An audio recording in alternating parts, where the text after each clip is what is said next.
Este es el primer vídeo de un nuevo canal de YouTube al que hemos llamado Buscando Comprender. Se trata de un canal en el que vamos a tratar temas en torno a la fe. Está dirigido tanto a creyentes como a personas que sienten curiosidad simplemente por estos asuntos. Vamos a hablar de lo que nos gusta, de lo que nos preocupa, de cómo vemos el mundo.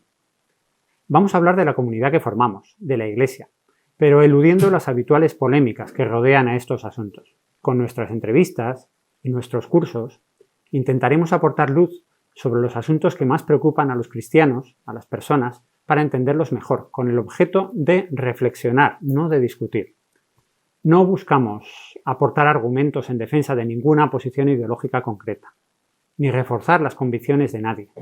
Este no es un canal de trinchera, sino de conocimiento orientado a personas que observan la realidad y se hacen preguntas. El mundo no es un lugar de certezas, sino de dudas. Y lo que nosotros pretendemos aportar es una visión superadora de los conflictos habituales que se dan en relación a todos estos asuntos. Por eso hemos llamado al canal Buscando Comprender y no Buscando Convencer. Nosotros también nos hacemos preguntas y para obtener respuestas contaremos con invitados brillantes, personas de las que esperamos que puedan aportar una nueva visión superadora de los habituales conflictos y polémicas que rodean estos asuntos, tanto en las redes sociales como en la vida cotidiana. En nuestra sección de comentarios podrás compartir tus ideas, tus planteamientos, tus dudas. Tus aportaciones serán bien recibidas. Si buscas polemizar o mostrar tu beligerancia, sin duda en las redes sociales hay lugares más adecuados que este para hacerlo. Y para comenzar, hoy contamos con José Ramón Godino, a quien ya tenemos en línea y al que quiero agradecer que haya aceptado acompañarnos en esta aventura que hoy comienza. Buenas tardes, José Ramón. José Ramón Godino es doctor en Teología por la Universidad Eclesiástica San Dámaso y está especializado en Historia. Es profesor de Historia de la Iglesia Moderna y Contemporánea en dicha universidad y además ejerce el sacerdocio en la diócesis de Getafe. Muchas gracias, José Ramón, por acompañarnos hoy. Si le parece, vamos a empezar ya con la primera pregunta. Sí, a por ello. La Iglesia ha presumido habitualmente de su capacidad para perdurar. De hecho, es una institución que cuenta con 2000 años de vida y durante todos estos años, obviamente, se han ido acumulando una gran cantidad de aciertos y de errores. A los creyentes nos preocupan particularmente estos últimos. Siendo la Iglesia una institución cuya meta es, lo esencial es difundir un mensaje, ¿no hay en su historia demasiados elementos que parecen contradecir este mensaje? Bueno, ¿elementos que contradigan el mensaje cristiano? Sí, hay muchos, evidentemente. Pero también yo creo de una forma bastante tranquila que hay tantos elementos buenos y sobre todo que el mensaje es tan potente que cualquier cosa mala, por muy burra que sea, por muy fuerte que sea, no llega nunca a superar la grandeza de lo que propone el cristianismo. ¿Y qué propone el cristianismo? En el fondo no propone una corriente social, no propone una ideología, lo que propone es una vida, compartir una vida. ¿Y en base a qué se comparte esa vida? Bueno, todos sabemos de lo que va el asunto. El cristianismo trata, sobre todo, de profesar la fe en un Dios que se ha hecho hombre y que ha compartido su vida con nosotros y que se ha quedado con nosotros de una forma visible, pero al mismo tiempo misteriosa, por una institución que es la Iglesia. Esa institución que es la Iglesia, pues es divina y es humana, evidentemente. Por eso, en ella se da una mezcla de todo. Hay una mezcla de lo que aporta lo humano, tanto bueno como malo, y una mezcla de lo divino, que siempre es bueno. Entonces, los elementos malos, pues yo creo que en lo que es la Iglesia podrían constituir como el máximo el 25% de lo que constituye la Iglesia, porque un 50% se lo damos a Dios, por lo tanto, es maravilloso. Un 25%, si somos generosos, se lo damos a lo bueno que podamos hacer los seres humanos, y me parece que ha habido muchas cosas muy buenas en 2000 años, y luego pues hay ese 25% de lo que se podría considerar negativo o nefasto, que está ahí, no se puede negar nunca, pero que también hay que convivir con ellos. O sea, uno en la vida convive con sus aciertos y con sus errores. Y no por ello deja de vivir, ni se paraliza, sino todo lo contrario. Lo intenta hacer cada vez mejor y ya está. Bueno, si observamos la evolución de la Iglesia y por tanto lo que ha sido la propagación de la fe a lo largo del mundo, a lo largo de los siglos observamos una serie de avances espectaculares en algunos momentos de la historia, combinados con retrocesos catastróficos, cismas, diversas cuestiones más dolorosas. Hoy en día incluso hay quienes predicen que la Iglesia va a desaparecer de Europa Occidental. igual que en su día desapareció ya de Oriente Medio, por ejemplo, prácticamente desapareció. ¿Tienen sentido? Desde un punto de vista humano no parece tener sentido todos estos avances y retrocesos. Desde un punto de vista sobrenatural, ¿cómo podemos justificar esto? ¿No parece que la Iglesia debería ir siempre hacia adelante?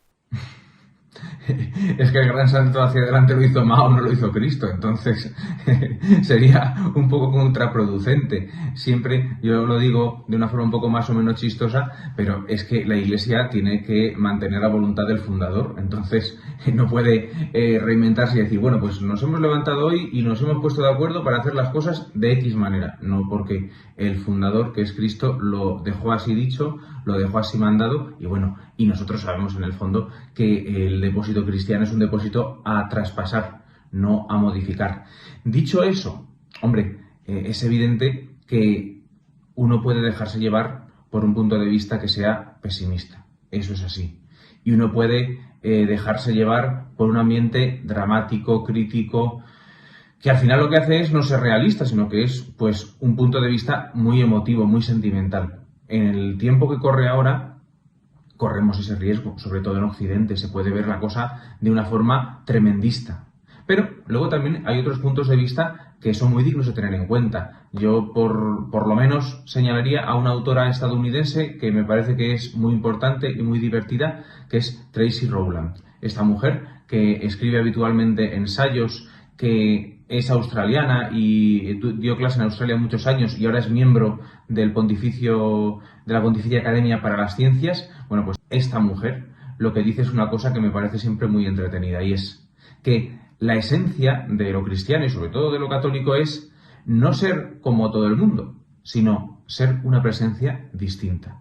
Al ser una presencia distinta, evidentemente tiene épocas en las cuales se lleva todo de calle y entonces es mayoritaria, es masiva, pero luego tiene otros momentos, otras épocas en las cuales se queda sola.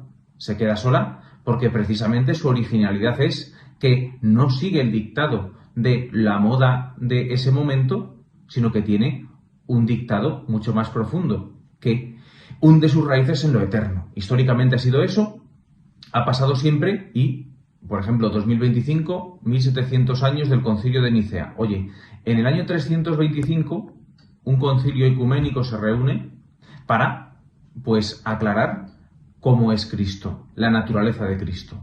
Y llegan a decir, de una forma ya dogmática, de una forma definitiva, que Cristo es Dios y hombre verdadero, de la misma naturaleza que el Padre, dice el credo. Vale. 330, nadie cumple con eso, sino todo lo contrario. La mayoría de los obispos en aquel momento se declaran arrianos, o sea, contrarios a decir que Cristo es Dios, y por lo tanto se quedan los católicos, que son una minoría muy minoritaria, pues a verlas venir. De tal manera que cuenta la historia que solo queda un obispo católico en el Oriente cristiano, que es Atanasio. Oye, Atanasio no se echó a temblar ni dijo qué miedo me da por quedarse solo, no, todo lo contrario. Afronta 5 exilios, afronta los peligros, afronta vivir en el desierto, oye, y se mantiene fiel, firme. ¿Y el resultado? Pues ahí está, que al final la historia le ha dado la razón a Atanasio. A nosotros nos puede pasar eso, en nuestro occidente podemos ver que la cosa está para echarse a temblar y podemos ceder a la tentación de decir, vale, perfecto, pues oye, yo cedo a la moda del momento, me dejo llevar, equiparo o de alguna forma, bueno, pues acoplo mi vida y mi fe a lo que hace todo el mundo y así por lo menos sobrevivo. Pero eso es ante todo una falta de coraje y por eso yo creo que no es ni lo mejor ni lo más deseable para gente que, bueno, pues que al final quiere de verdad buscar la verdad y quiere tener una vida que sea sólida, es todo lo contrario. Así que yo creo que no habría que ser tan crítico ni tan pesimista, sino todo lo contrario. Habría que buscar lo que es verdaderamente católico para así, pues, plantearlo de una forma nueva. Oye, me parecería lo más sensato.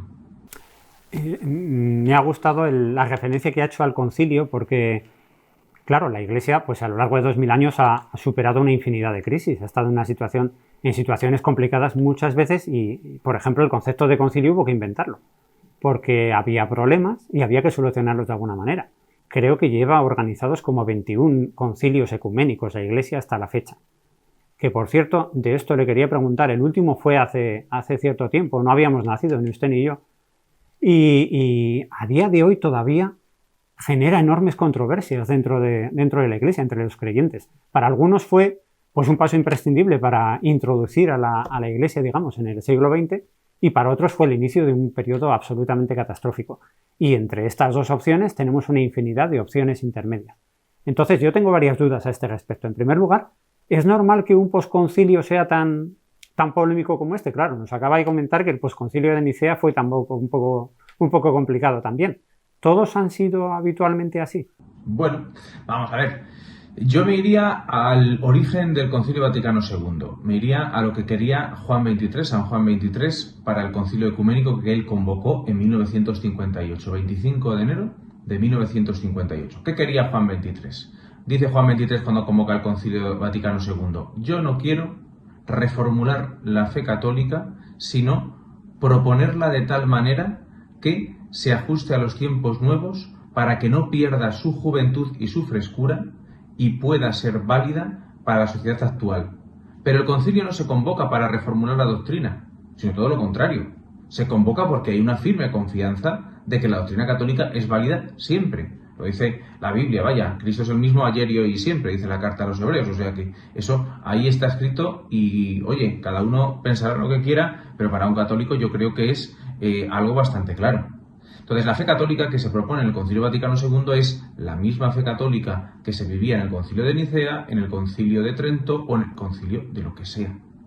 ¿Cuál es lo que a nosotros a lo mejor nos falta? Pues en primer lugar nos falta una visión histórica de lo que es una etapa posconciliar, porque eso suele ser siempre una etapa medianamente crítica. ¿Por qué? Porque los tiempos tienen que asentarse, en primer lugar, y en segundo lugar, se tiene que dar tiempo para que haya una implementación y una encarnación en las personas. ¿Cuál es el problema que yo creo que ha sucedido en el Concilio Vaticano II y que señalaba ya Juan Pablo II en los años 80? El problema es que la gente no se ha leído el concilio.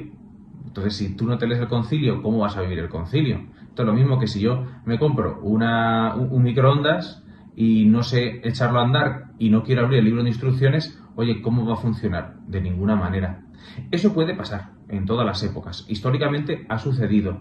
Ha habido posconcilios mucho más guiados y determinados porque ha habido una autoridad civil que ha colaborado de una forma decisiva, pienso en el Concilio de Trento, pero también ha habido concilios en los cuales la Iglesia se ha tenido que manejar como ha podido. Un concilio de Nicea, un concilio de Éfeso, un concilio de Calcedonia, pero mucho más adelante, un concilio Vaticano I, que termina de la forma, pues yo creo, más imprevista, que es por una invasión. Entonces, por una invasión se tiene que clausurar el concilio de una forma apresurada en 1870 y eso condiciona mucho lo que es la vida de la Iglesia. Pero, yendo a nuestro tiempo, yo creo que a veces vemos la situación que tenemos de una forma como muy cerrada, muy reducida, y al no tener amplitud de miras, lo que vemos es lo que creemos.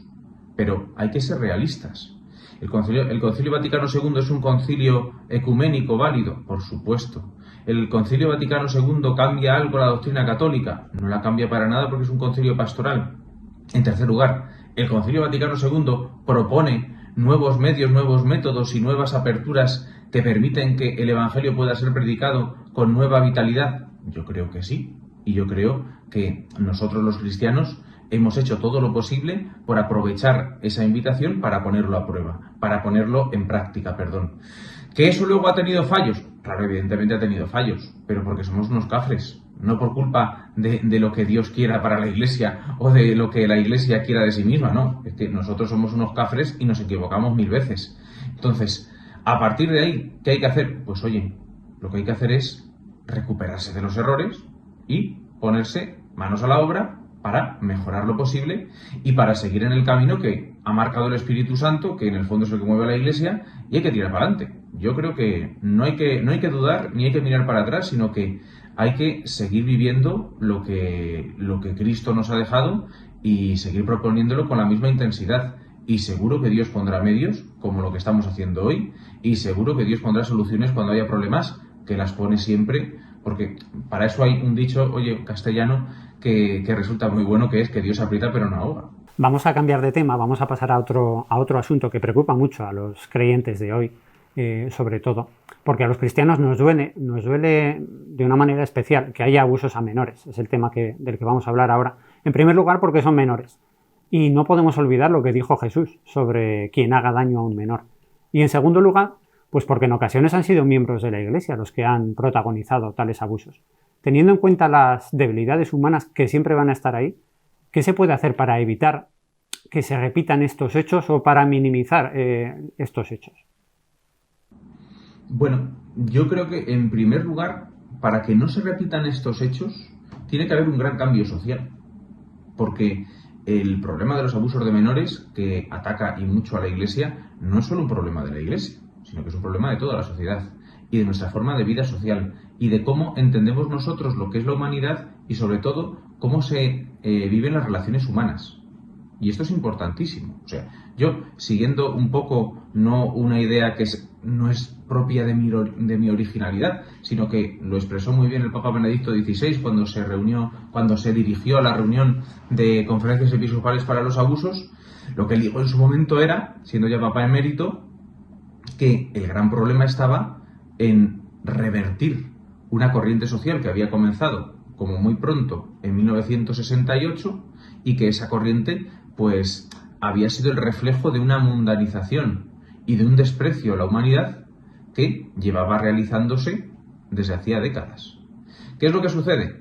Que cuando nosotros perdemos de vista que nuestra condición humana y nuestra condición también como personas que viven las relaciones afectivas es algo sagrado, entonces somos capaces de materializar y de permitir cualquier cosa, por muy bruta que sea y por muy escandalosa que sea, incluso auténticas aberraciones. Y por eso mismo, cuando eso toma carta de presencia, toma carta de libertad, provoca un daño irreversible, tanto en la persona que se deja llevar como en quienes lo toleran y lo tapan, porque al final el daño es irreversible. Pero sobre todo, y esto siempre hay que acordarse, quien sale más dañado son las víctimas, que muchas veces pues lo han vivido de una forma silenciosa y de una forma que les ha provocado profundísimas heridas.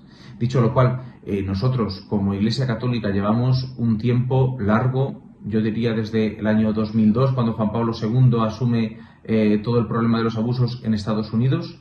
Llevamos un tiempo largo intentando no solo hacer justicia, no solo dando transparencia, no solo dando voz a los que han sufrido.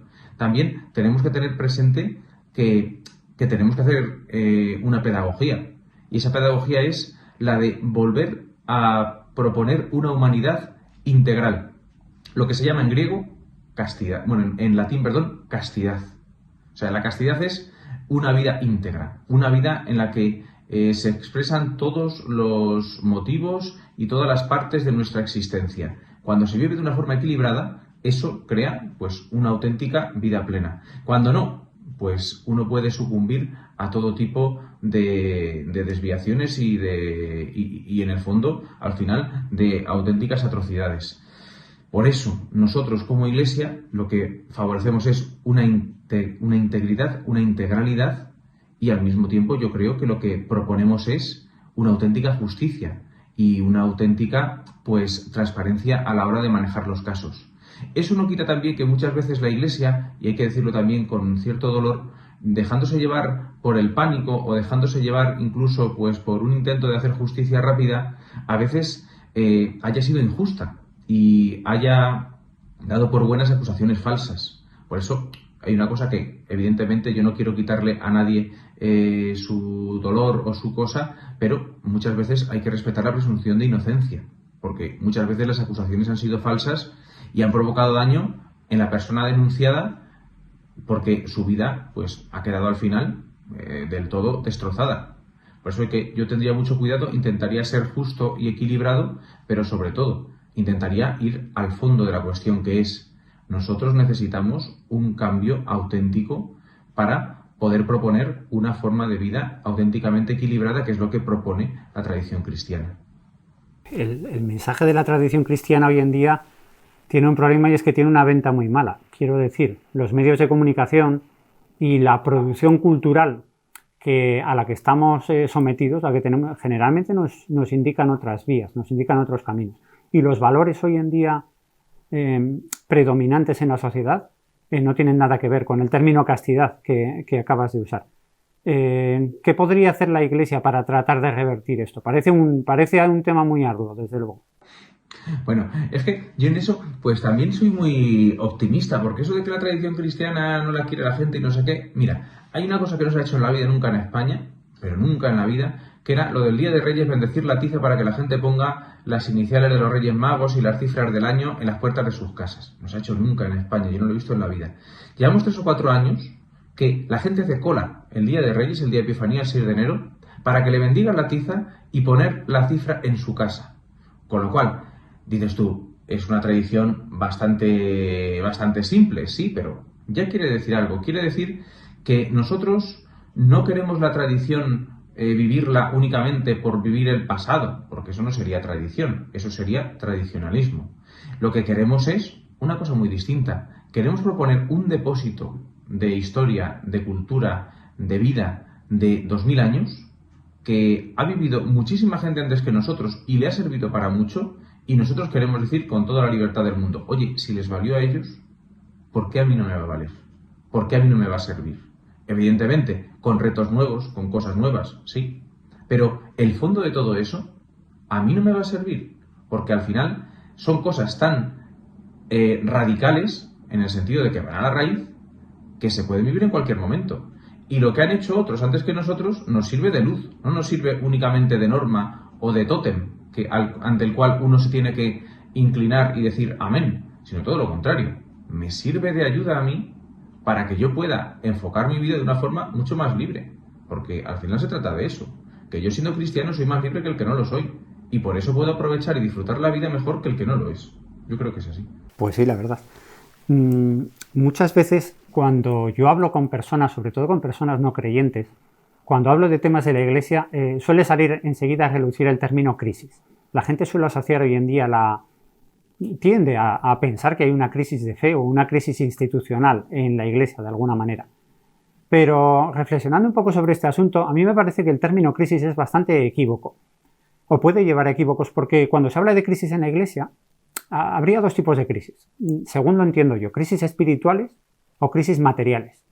Las crisis materiales, que son los ataques, las persecuciones que la Iglesia pues, ha sufrido mucho en 2000 años, en general la han fortalecido, no la han debilitado ni han acabado con ella en ninguna parte. Y en cambio, las crisis de orden espiritual han sido más peligrosas, porque se han producido muchas veces cuando la Iglesia ha estado especialmente cercana al poder.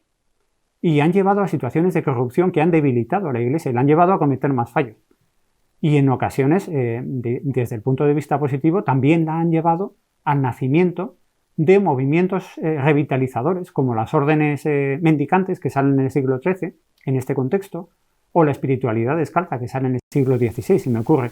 ¿Hoy en día podría existir algo así? Bueno, es que la primera cosa, la Iglesia es tan grande que nosotros al final no nos damos cuenta de lo que está pasando en toda la Iglesia, porque es tan grande que, oye, que uno no sabe ni por dónde viene el aire.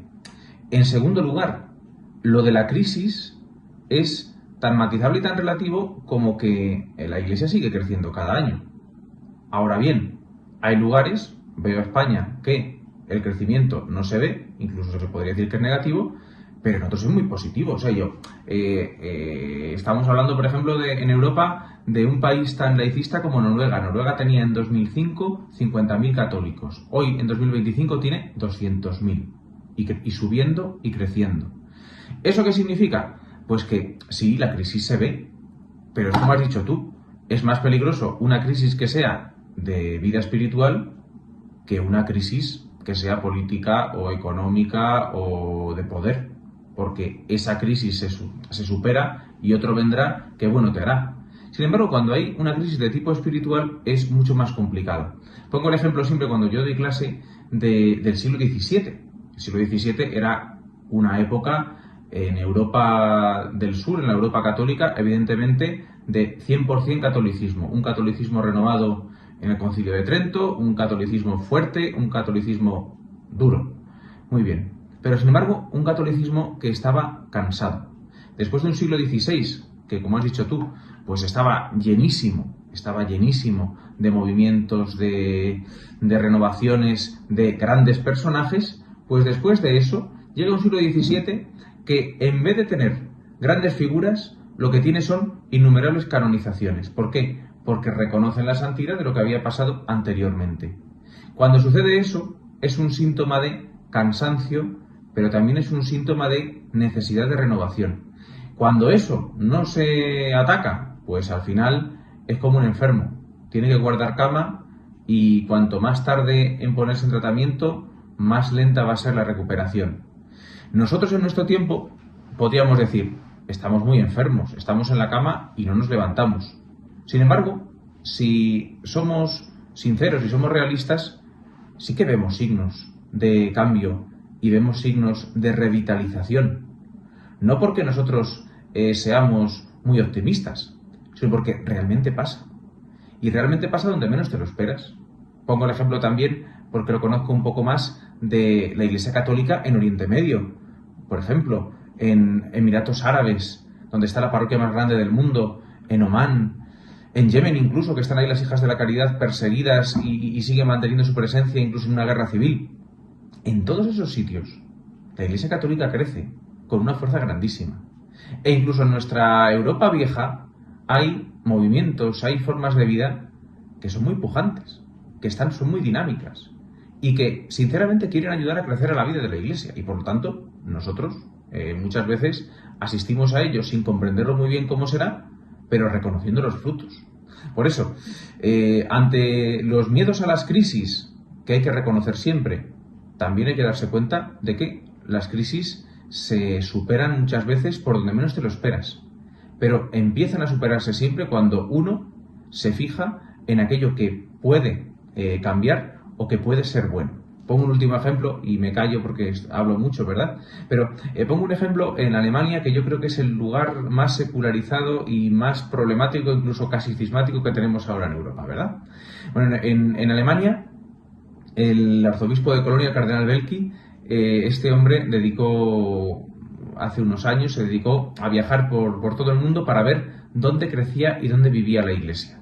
Y bueno, pues él se llevó varias iniciativas e incluso algunas ya las está poniendo en práctica, y una que ha propuesto para este verano es un congreso eucarístico aprovechando la fiesta del Corpus Christi, que es muy famosa en su ciudad, en Colonia, y que mueve un montón de gente, y él ha querido invitar a gente de todo el mundo para que viva ese corpus tradicional, que es lo tradicional, lo que conocemos nosotros, de una forma renovada, en plan nueva evangelización. ¿Cómo le saldrá? No lo sé. Va a pasar en junio, estaremos atentos. Pero lo que sí que sé es que ese hombre no está quieto. Y que, aunque lo tiene todo en contra, intenta moverse. Ojalá yo tuviera la mitad de las ganas para hacer eso, y aunque me saliera mal algo bueno saldría. Y entonces podría decir, estamos en crisis sí, pero no estamos quietos.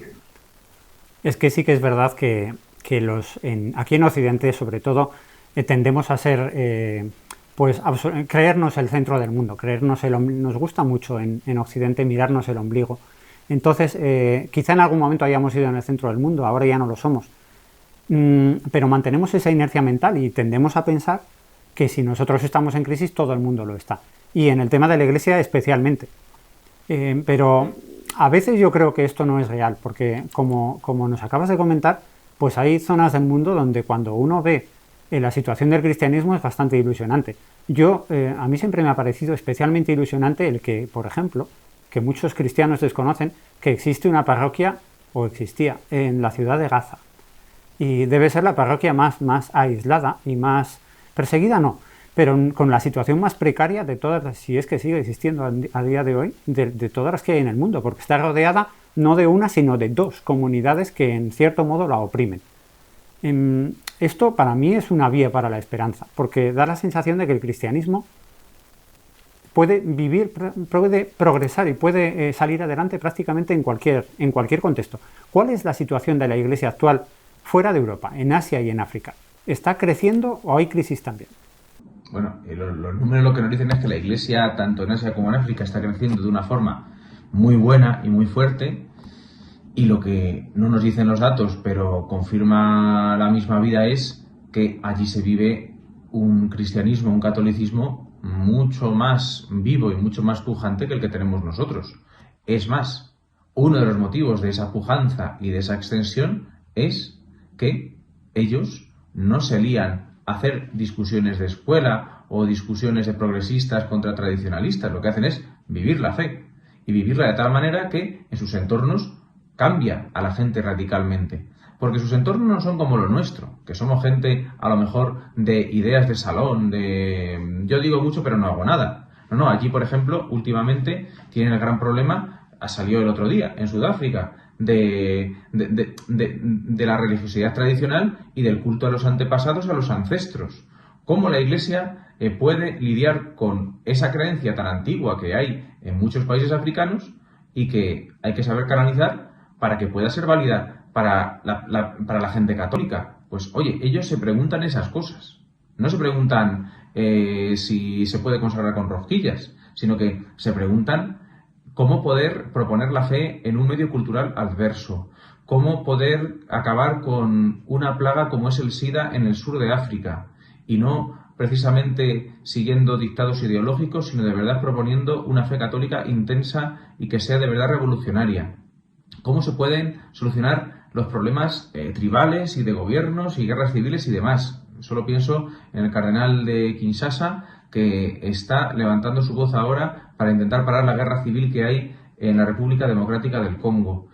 Pienso, por ejemplo, en la labor que hace la Iglesia Católica en Mongolia, donde vive el cardenal más joven del mundo, y allí ese hombre, pues, está intentando revitalizar una iglesia que había estado prohibida hasta los años 90 porque vivían en un régimen comunista y sin embargo ahora pues están recuperando ese cristianismo que proviene del mismo Santo Tomás. Esos misioneros que llegaron a la India y que después llegaron a las estepas y que en época de Gengis Khan se sabe que había tribus cristianas ya en Mongolia. Todo eso se está recuperando. Todo eso se está viviendo de una forma nueva y se convierte en un signo de esperanza. Ahora bien, para nosotros es un motivo de responsabilidad, porque esa gente se juega el cuello, se juega el pellejo en muchos casos. Es una iglesia que crece mucho, pero es una iglesia que es muy perseguida. Hay que pensar solamente, imaginaros la situación que hay en tantos países de la zona del Sáhara, donde evidentemente el yihadismo no es simplemente una idea, sino que la gente se juega la vida por profesar su fe. Y tenemos que pensar también en lugares en los cuales hay tantísimos católicos, pero es que hay mucha más gente todavía que católicos. Estoy hablando de la India. En la India hay millones de católicos, claro, porque son casi 1.000 millones de personas. Pues imaginaros la situación que tienen cuando hay incluso leyes en algunos estados que les prohíben ser personas con los mismos derechos y obligaciones que el resto de la población. Y luego ya si nos metemos en la iglesia perseguida en tantos otros lugares, pues uno le da por sudar. Decías tú el ejemplo de Gaza. Bueno, la parroquia de Gaza es una parroquia muy aislada, pero que tiene una suerte que no tiene ninguna parroquia del mundo, porque es que todos los días a las 7 de la tarde les llama el Papa por teléfono para ver qué tal están. Claro, si a mí me llamara el Papa todos los días a las 7 para ver qué tal van mis pueblos, pues yo no sabría qué decirle. Pero la parroquia de Gaza, que es una de las más castigadas del mundo por la situación que tiene, sin embargo, pues también recibe una gran atención. Por ejemplo, por el Papa que llama todos los días por teléfono al párroco.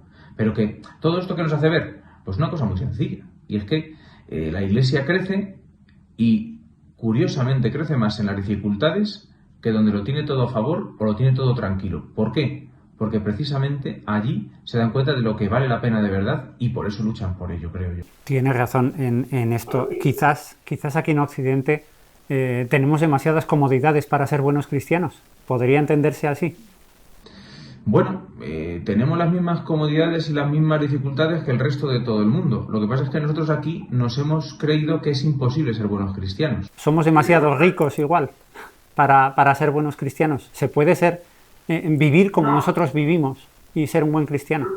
Yo creo que más que eso es que hemos caído en una cosa que se llama el correlacionismo. O sea, que hemos querido igualar el estado de bienestar o la vida que tiene todo el mundo con nuestra fe, para no desentonar.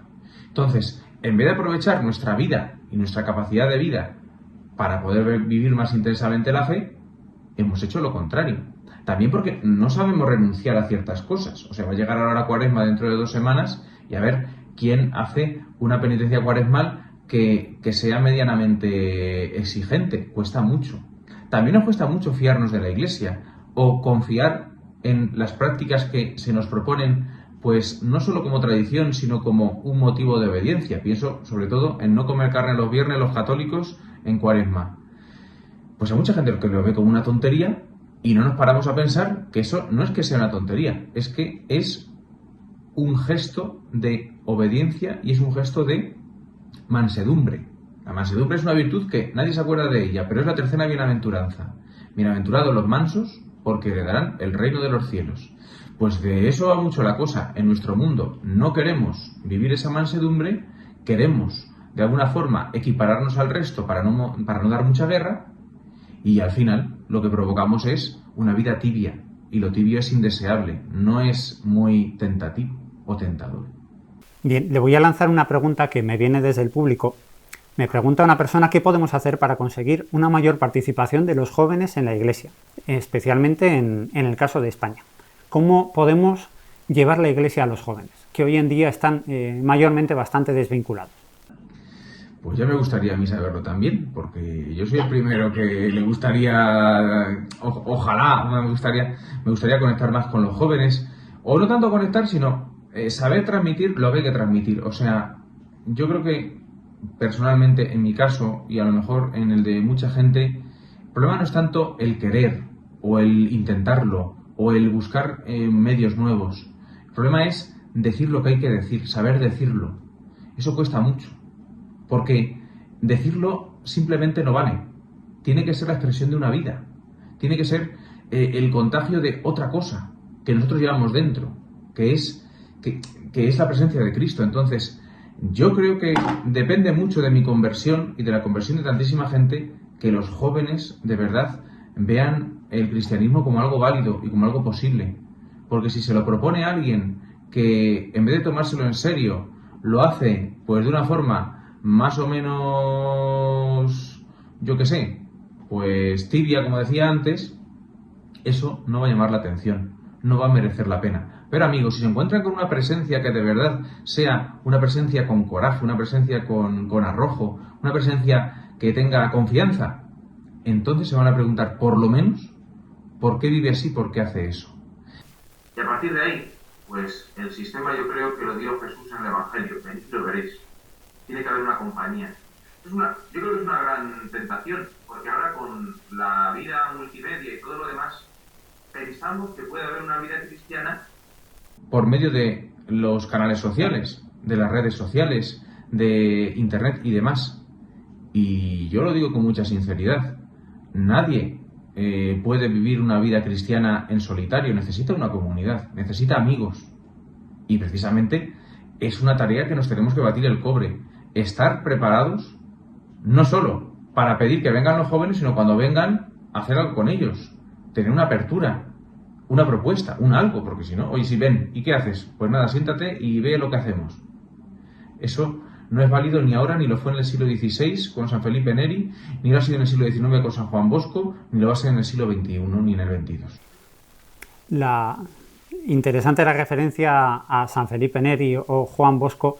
En la Iglesia siempre nos hemos basado mucho en poner ejemplos, en personas ejemplares, que les hemos llamado santos y son personas importantes para nosotros a los que tomamos como ejemplo en la vida. Voy a aprovechar que es usted en su diócesis encargado de las causas de los santos y voy a aprovechar esto para hacerle alguna pregunta sobre este tema en concreto. Porque estos personajes hoy en día parecen un poco como pasados de moda. Ya los calendarios que nos dan que conseguimos por ahí ya no traen el santoral, por ejemplo. Los santos que la gente conoce además se han desvirtuado muchísimo, como San Valentín, que acabamos de vivir hace poco, o San Nicolás, que es el Papá Noel. Hoy en día se han convertido en reclamos comerciales realmente. Da la sensación de que los santos es como si hubieran pasado a mejor vida. Y sin embargo son imprescindibles para nosotros, porque en la Iglesia han sido los que innovan, los que abren nuevas vías, los que responden a los retos que vivimos. Hoy en día faltan quizá grandes santos que revitalicen la Iglesia. Yo creo que santos grandes hay siempre, los va a haber siempre y los ha habido. Yo creo que lo que nos sobra es una idea ñoña de lo que es la santidad. Porque al final, la idea ñoña de santidad nos lleva a pensar en el santo que me daba agua bendita. Entonces, eso es irreal. El otro día lo decía el arzobispo de Toledo, don Francisco Cerro, hablaba de un libro que ya tiene sus años, que es Los defectos de los santos, en el que contaba los defectos de los santos y cómo, a pesar de ello, los santos son santos. ¿Qué es lo que nos hace falta a nosotros? Una realidad en la cual la santidad sea una posibilidad, no sea solo un deseo o una cosa lejana. Si yo quiero ser santo, y lo quiero ser porque es el deseo que hay en el fondo del corazón, entonces buscaré eso y encontraré ejemplos. Y los santos se revelarán como lo que son, no como imágenes o estampitas o yo qué sé, sino como vidas en las que yo me puedo reflejar para poder encontrar el camino que debo tomar en mi vida. Y entonces introduzco una palabra que me parece muy, muy importante, no solo para nuestro negocio, sino para toda la vida cristiana, sobre todo con los jóvenes. Y es que no se puede separar santidad de vocación, ya lo decía San Juan Pablo II. La santidad pasa por elegir un camino. Nosotros nos vemos en el espejo de los santos para ver qué camino es el que más encaja en nuestra vida. Pero, evidentemente, si no elegimos un camino y no tomamos una decisión vocacional, entonces nos quedamos bloqueados. Yo puedo ser el más conocedor del santoral del mundo, me puedo conocer los miles y miles de santos que hay en el calendario, pero si yo no doy un paso hacia adelante al frente, no me sirve de nada conocerlos. Por eso la idea de santidad tiene mucho que ver con la idea de decisión vocacional y con la de tomar un estado concreto para hacer algo concreto en la vida. Evidentemente, una vez que yo conozco a los santos y tomo un camino vocacional, su ejemplo me puede reforzar y me puede alentar. Y un santo que ha sido, por ejemplo, eremita, puede ser un ejemplo para mí, aunque yo esté casado, o sea cura, o sea fraile, o sea monja, o sea lo que sea. Pero si yo lo que hago es picotear y no me tomo en serio la pregunta que me atañe a mí, en primer lugar, que es ¿cómo puedo responder al deseo de mi corazón? Pues al final, claro, la santidad se convierte en una galería, se convierte en un álbum de recortables y yo voy viendo, uy, este me parece muy bien, este me gusta mucho, ¿sí? Pero no me dice nada porque mi corazón no está ahí. Yo puedo conocerle, saber quién es, pero si mi corazón no está en sintonía con lo que ellos vivieron, que fue entregar la vida a Cristo, al final ningún modelo de santidad me va a convencer y al final no me voy a implicar en nada, claro. Santos ha habido siempre y sin duda hoy también hay santos. Hay muchos que sin duda están viviendo ahora y que no han sido canonizados aún y que lo serán más adelante. Pero también tenemos santos recientes. San Juan Pablo II canonizó a un montón de personas. Sin embargo, estos santos tienden a ser muy poco conocidos.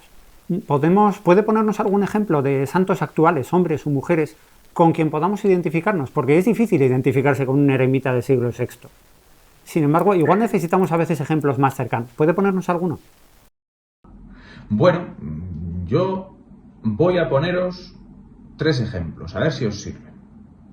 El primero de un santo, el segundo de un beato y el tercero de un venerable, para que vayamos por ese orden de cosas. El santo, que a mí me parece que es muy proponible y que es maravilloso, es una santa, que es Santa Teresa de Calcuta.